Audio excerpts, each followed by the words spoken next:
Hello friends, welcome to my channel. మీకు కనుక ఈ వీడియో నచ్చినట్లయితే తప్పకుండా లైక్ చేయండి.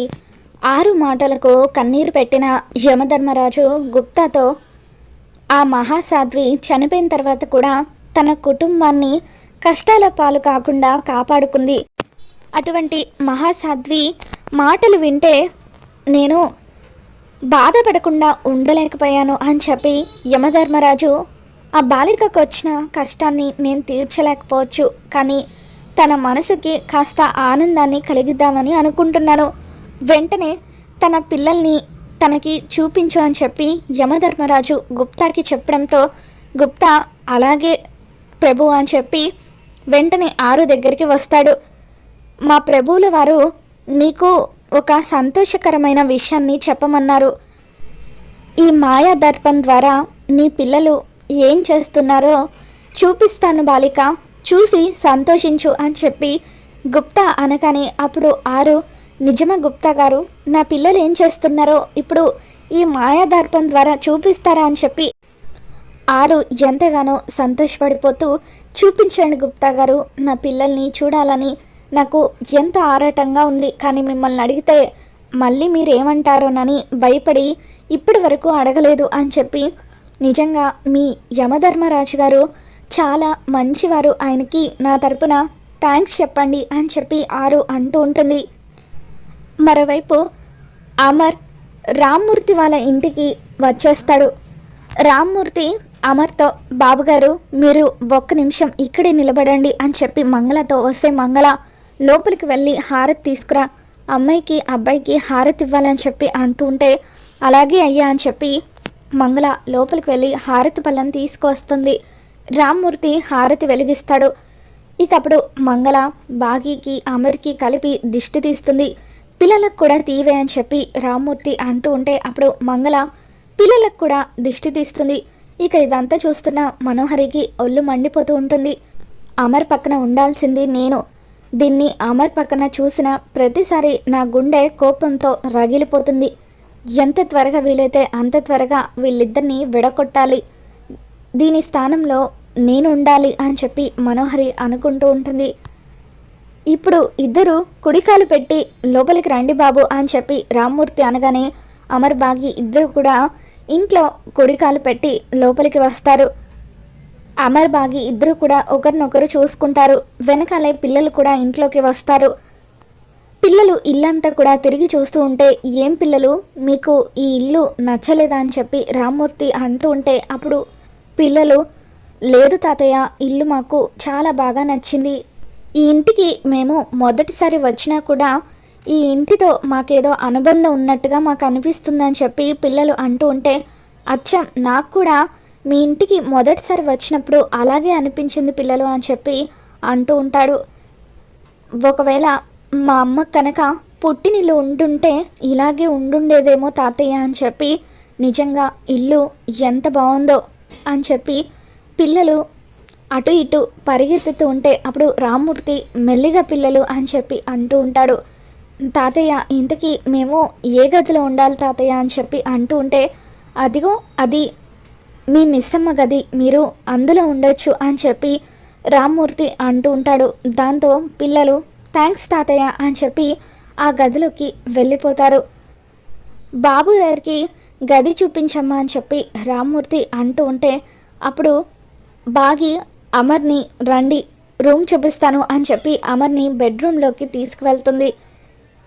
అందరికీ ఒక రూమ్ ఇచ్చారు, మరి నేనెక్కడ ఉండాలని చెప్పి మనోహరి అంటూ ఉంటే అప్పుడు మంగళ మా ఇంట్లో ఉన్నదే 2 బెడ్రూమ్లు, పిల్లలు ఒక రూమ్లోకి వెళ్ళిపోయారు, మరొక బెడ్రూమ్లోకి ఆయన బాగి వెళ్ళిపోయారు, ఇక మా ఇంట్లో రూమ్స్ ఏవీ లేవు, మిగిలింది హాల్ ఒకటే, నువ్వు హాల్లోనే ఉండాలి అని చెప్పి అంటూ ఉంటే మనోహరి మంగళ వైపు కోపంగా చూస్తూ ఉంటుంది.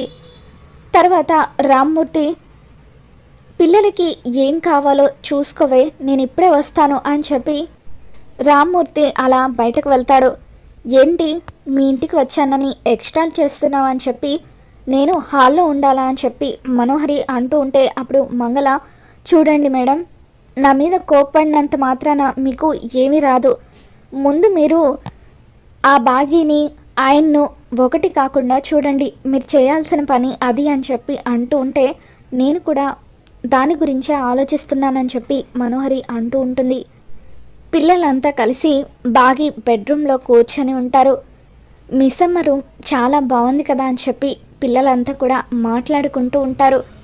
అప్పుడు మెల్లిగా అంజు, ఏంటి మీరంతా మెల్లిగా మిస్సమ్మ మీదున్న కోపాన్ని మర్చిపోయి మిస్సమ్మతో మళ్ళీ ఫ్రెండ్షిప్ చేయాలనుకుంటున్నారా అని చెప్పి అంటూ ఉంటే, అదేం లేదంజు, మిస్సమ్మ అంటే ఇప్పటికీ మాకు కోపమే, కాకపోతే రూమ్ నీట్గా సర్దుకుందని చెప్పి పొగుడుతున్నాం అంతే అని చెప్పి వాళ్ళు అంటూ ఉంటారు. ఇక ఇంతలో అంజు పాపకి ఒక బుక్ కనిపిస్తుంది. ఇదేంటి ఈ బుక్ అమ్మ చదివే బుక్ లాగా ఉందే అని చెప్పి ఆ బుక్ ఓపెన్ చేసి చూస్తుంది. ఇక అప్పుడు ఆరు రాసిన లెటర్ పిల్లలకు అందులో కనిపిస్తుంది. ఇది అమ్మ హ్యాండ్ రైటింగ్ కదా అని చెప్పి పిల్లలంతా కూడా మాట్లాడుకుంటూ ఉంటారు. అవును, ఇది అమ్మ హ్యాండ్ రైటింగ్ అని చెప్పి వాళ్ళు కన్ఫర్మ్ చేసుకుని, ఇదేంటి మిస్సమ్మ రూమ్లో అమ్మ రాసిన లెటర్ ఎందుకుందా అని చెప్పి వాళ్ళు లెటర్ అంతా కూడా చదువుతూ ఉంటారు. మై డియర్ బాగి, ఇప్పటి వరకు మనం ఫోన్లోనే మాట్లాడుకున్నాం, ఒక్కసారి కూడా ఒకరినొకరం చూసుకోలేదు. నువ్వు ఏదో ఇబ్బందులో ఉన్నావని నాకు అనిపిస్తుంది. అందుకే నువ్వు 4 రోజుల పాటు అలా హాయిగా ఎంజాయ్ చేయడం కోసం అని చెప్పి కొడైకెనాల్కి రావడం కోసం నేను నీకు టికెట్స్ బుక్ చేశాను. నా మాట కాదనకుండా వస్తావని నేను నమ్ముతున్నాను. ఈ అక్క మాట కాదన్నావు కదా, నీకోసం నేను పిల్లలు ఎంతగానో ఎదురు చూస్తున్నామని చెప్పి ఆరు ఆ లెటర్లో రాస్తుంది. ఆరు రాసిన ఆ లెటర్ చదివిన తర్వాత పిల్లలు, ఇదేంటి, ఇది అమ్మ బాగీకి రాసిన లెటర్ కదా, మరి మిస్సమ్మ రూమ్లో ఎందుకుందా అని చెప్పి ఆలోచిస్తూ ఉంటారు. ఇంతలో బాగి పిల్లల దగ్గరికి వస్తుంది. ఏంటి పిల్లలు, మీకు నా మీద కోపం ఇంకా తగ్గలేదా?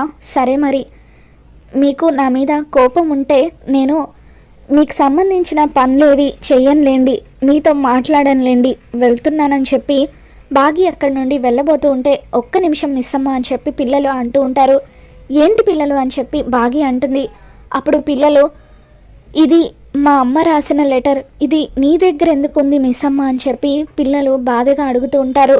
చెప్పు మిస్సమ్మ, ఇది మా అమ్మ ఆర్జీ బాగీకి రాసిన లెటర్ అని చెప్పి పిల్లలు అంటూ ఉంటే, అప్పుడు బాగి ఎమోషనల్ అవుతూ, ఏంటి పిల్లలు మీరు అనేది, ఇది మీ అమ్మ రాసిన లెటరా అని చెప్పి ఒక్కసారిగా అలా షాక్ అవుతూ ఉంటుంది.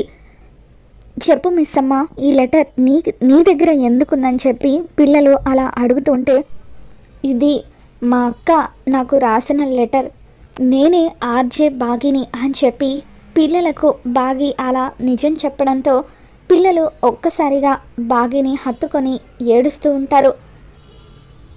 మా అమ్మ బతికున్నన్ని రోజులు నీ గురించి ఆలోచించేది, నిన్ను కలవాలని ఎంతగానో ఆరాటపడేది, కానీ చివరకు నిన్ను కలవకుండానే మా అమ్మ దూరం అయిపోయింది మిస్సమ్మ అని చెప్పి పిల్లలు అలా బాగిని పట్టుకొని ఏడుస్తూ ఉంటే, ఇన్ని రోజులుగా మిమ్మల్ని చూసిన ప్రతిసారి మీకు నాకు ఏదో అనుబంధం ఉన్నట్టుగా అనిపించేది, కానీ మీరే నా అక్క పిల్లలని నేను అస్సలు ఊహించలేదు అని చెప్పి ఇన్ని రోజులుగా అక్క నా ముందుకి ఎందుకు రాలేకపోయిందా అని చెప్పి నేను ఎంతగానో బాధపడ్డాను, కానీ అక్క ఈ లోకం విడిచి వెళ్ళిపోయిందని అస్సలు ఊహించలేదు అని చెప్పి బాగి అలా కుప్పకూలి ఏడుస్తూ ఉంటే, ఏడవకు మిస్సమ్మ అని చెప్పి పిల్లలు బాగిని ఓదారుస్తూ ఉంటారు.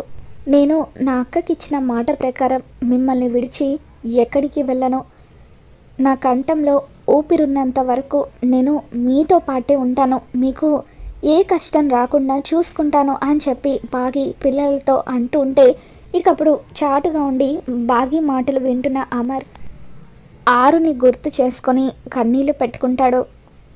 మిస్సమ్మ పిల్లలపైన ఇంత ప్రేమ చూపిస్తుంది, మరి దొంగతనంగా తాళెందుకు కట్టించుకున్నట్టు అని చెప్పి అమర్ ఆలోచిస్తూ ఉంటాడు. మాయాదర్పంలో ఇదంతా చూస్తున్న ఆరు కన్నీళ్లు పెట్టుకుంటూ, గుప్తా గారు, నా పిల్లలకు ఆర్జే బాగి ఎవరో తెలిసిపోయింది, బాగి కూడా వాళ్ళు నా పిల్లలని తెలిసిపోయింది కాబట్టి వాళ్ళను మరింత ప్రేమగా చూసుకుంటుంది, చాలా థ్యాంక్స్ గుప్తా గారు, నాకు ఈ ఆనందాన్ని కలిగించినందుకు అని చెప్పి ఆరు గుప్తాకి థ్యాంక్స్ చెబుతూ ఉంటుంది. ఇంతలో యమధర్మరాజు అక్కడికి వస్తారు. ఆయన్ని చూడగానే ఆరు పాదాలకు నమస్కరిస్తూ, చిన్నప్పటి నుండి నాకు తండ్రి ప్రేమ ఎలా ఉంటుందో నాకు తెలియదు, కానీ మీరు ఈరోజు నాకు ఎంతో ఆనందాన్ని కలిగించారు. మిమ్మల్ని చూస్తూ ఉంటే నాకు నా కన్న తండ్రిని చూసినట్టుగా అనిపిస్తుందని చెప్పి ఆరు అలా బాధపడుతూ ఉంటే, మరొకసారి నువ్వు నా గుండెను పిండేశావు బాలిక అని చెప్పి నీకు మరొక సహాయం కూడా చేయాలనిపిస్తుంది, నీ కన్న తండ్రిని చూపించాలనిపిస్తుంది అని చెప్పి రామ్మూర్తిని మాయాదర్పంలో యమధర్మరాజు చూపించగానే ఆరు ఒక్కసారిగా షాక్ అవుతూ, ఈయన నా కన్న తండ్ర, బాగి నా సొంత చెల్లెలా అని చెప్పి అంటూ ఉంటుంది.